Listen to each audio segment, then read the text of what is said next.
Okay, OSCP Phase 1, Week 2, still in the pre-enrollment phase, covering down on what we did throughout the week, just like last. Gonna keep this train rolling. So on Monday, including Sunday, I got a little sidetracked and went down a rabbit hole of exploring AI tools, namely Abacus AI and the Route LLM, to help me create different scripts and tools for creating videos on a side project channel about different random history things. Reflecting on that, I definitely needed to keep focus on the projects that really mattered, like this one. But I did have fun and I learned a good bit. Rolling into Tuesday, the day was pretty ordinary with work. Getting back into OSCP stuff, I looked at some vulnerability scanning basics. Really working more on hands-on with nmap, not really using the whole GUI version, but still just the command line. Looked at OpenVAS that I read about online, and then also Nessus. I got a community edition. Comparing that to OpenVAS, I mean, it's night and day. I don't see any real use case for OpenVAS, but Nessus, especially if you have the enterprise version, which a real pen testing company probably would, absolutely insane quality, overly easy to use, probably to the point where you'd probably miss something that nmap would pick up. But then again, nmap has a lot of really obvious fingerprints, so you can really customize it to what you want to be, so I like it. But pretty comfortable with those tools. Settling on, I made a note about settling on just nmap, maybe Nessus if I had the pro version. But Nessus, I did note Nessus seems to be very corporate and not what I'll be using on the exam. So should I even bother using Nessus or just stick to nmap?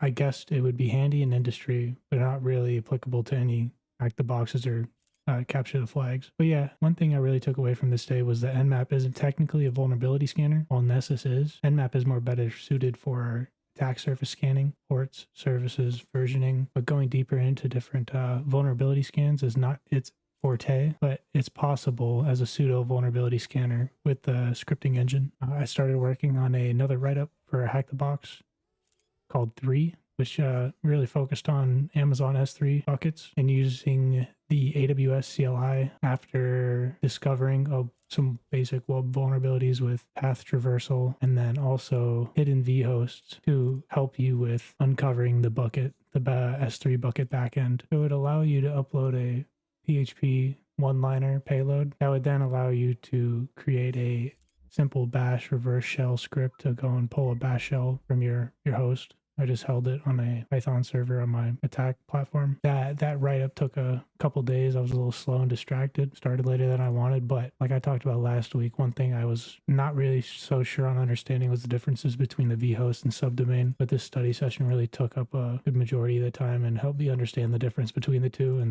the use of the host header field versus just the DNS recognition. On Wednesday, it was another day of work, a lot of training. But when I got home, I had a package on the front door with a remote, like an RC controller for a Radio Master Boxer. Started learning how to fly. Still horrible, but I finished up that 3 box right up on my GitHub. The reflection from the day was there was a lot to take in. Still made a lot of notes out of it. I slept in a little too late to be productive and blew off the training time, but I just found myself playing with that drone controller. So on Thursday, I looked a little more into the basics of web app attacks, kind of just the OWASP top 10, understanding those.